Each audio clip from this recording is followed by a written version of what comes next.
kehidupan dalam kuburan jauh lebih panjang dibandingkan kehidupan di dunia. Nabi SAW bersabda, "A'maru ummati baina sittina wa sab'in."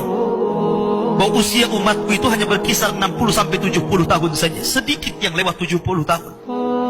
Kalaupun ada usia yang sampai 100 tahun itu sedikit sekali.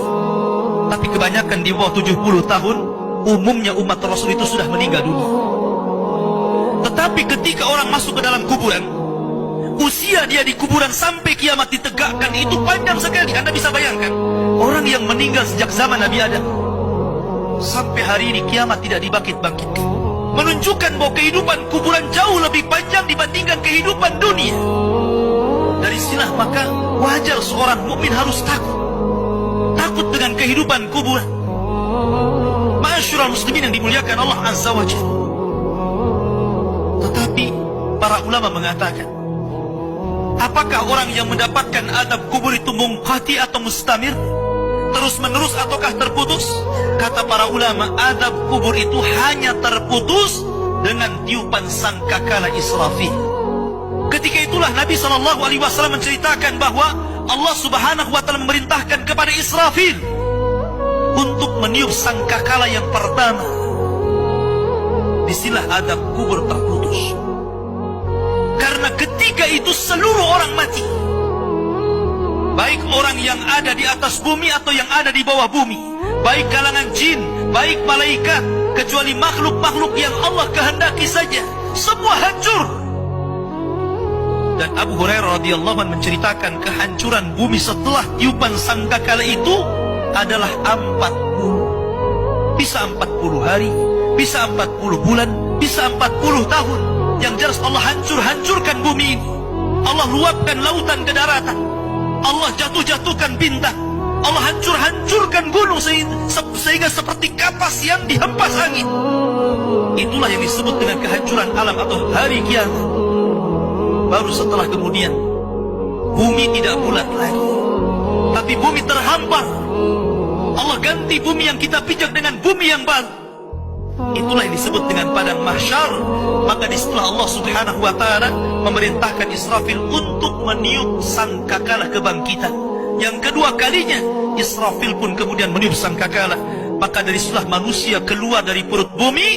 Wa akhrajatil ardu athqalaha. Allah keluarkan beban-beban beratnya.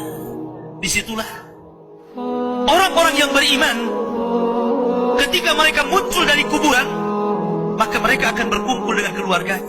Allah mengatakan, alladzina amanu wattaba'athum dzurriyyatuhum biimanin alhaqna bihim dzurriyyatuhum. Orang-orang yang beriman, kemudian keimanan diikuti oleh keluarganya, oleh istrinya, oleh suaminya, oleh bapaknya, oleh anak-anaknya, oleh cucu-cucunya. Maka ketika mereka dibangkitkan dari kuburan, mereka langsung berkumpul menjadi satu keluarga. Dan itu sebuah ketenangan. Tapi orang-orang di luar daripada beriman, mereka keluar dari perut bumi seperti dua binatang. Pertama Allah contohkan dengan laron yang berterbangan. Anda bisa melihat laron apabila terbang di atas lampu atau di sekitar lampu. Lihat bagaimana cara terbangnya. Mereka akan saling tubruk dengan kawan-kawannya. Karena pada hari itu anak lari dari orang tuanya, suami lari dari istrinya, orang tua lari dari anaknya.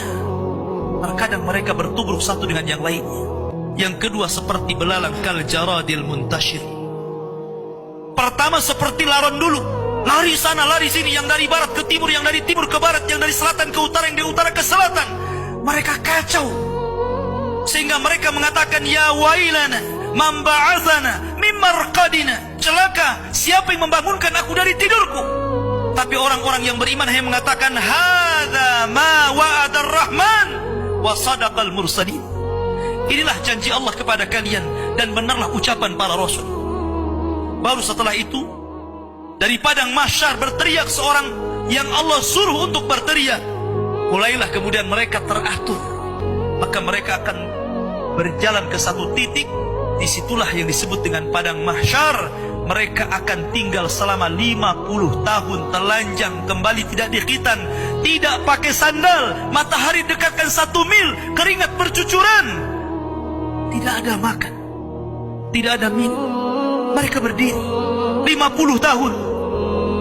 Sehingga akhirnya orang-orang saleh mereka berkumpul, datang kepada Adam minta syafaat. Adam memberikan udzur, tidak sanggup memberikan syafaat. Kata Adam, datanglah kalian kepada Nuh, karena dia rasul pertama dalam Islam, rasul pertama setelah aku. Maka mereka pun kemudian datang kepada Nuh. Nuh pun memberikan udzur, datanglah kalian kepada Ibrahim, karena dia Khalilur Rahman. Maka mereka datang kepada Ibrahim. Kata Ibrahim, aku tidak sanggup berikan syafaat, datanglah kalian kepada Musa, karena dia Kalimur Rahman. Ketika mereka datang kepada Musa, kata Musa, datanglah kepada Isa. Isa pun memberikan udzur, tidak bisa. Seandainya kalian datang kepada Muhammad sallallahu alaihi wasallam itu lebih baik.